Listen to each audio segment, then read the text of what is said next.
Naš dragi Joyce se susreće sa filmom prvi puta u našoj dragoj Puli.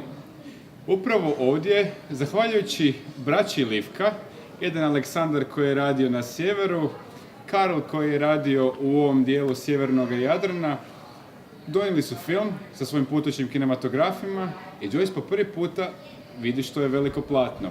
Film ga odmah opčinjava. Primjećuje montažne tehnike, primjećuje što se sve događa na platnu. Otvaramo beskraj mogućnosti. Godina je 1904. Prelazak na 1905. Méliès već tada u Francuskoj pokazuje što znači mađioničarski trikovi na filmu. Iluzija postaje stvarnost. Nadrealizam postaje realizam.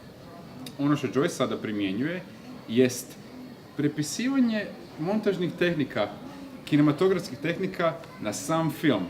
Ulik svoj počinje upisivati sve ono što vidi na filmu. Pucketanje, titranje, pretapanje, superimpozicija. Sve to možemo čitati u Uliksu. Joyce, zaluđen filmom, zaluđuje svoju djevojku. Odlaze u kino, ona vrišti na policajce. Sve on to zabilježuje. Šalje svome bratu razglednice. Piše o tome.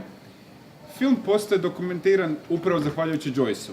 Ali, zahvaljujući Joyceu, film odlazi u Dublin. 1909. Zahvaljujući prvom susretu s filmom u Puli, Joyce otvara film, odnosno kinematograf, u Irskoj. Do tada ga Irska nije vidjela. Dublin 1909. dobiva Voltu.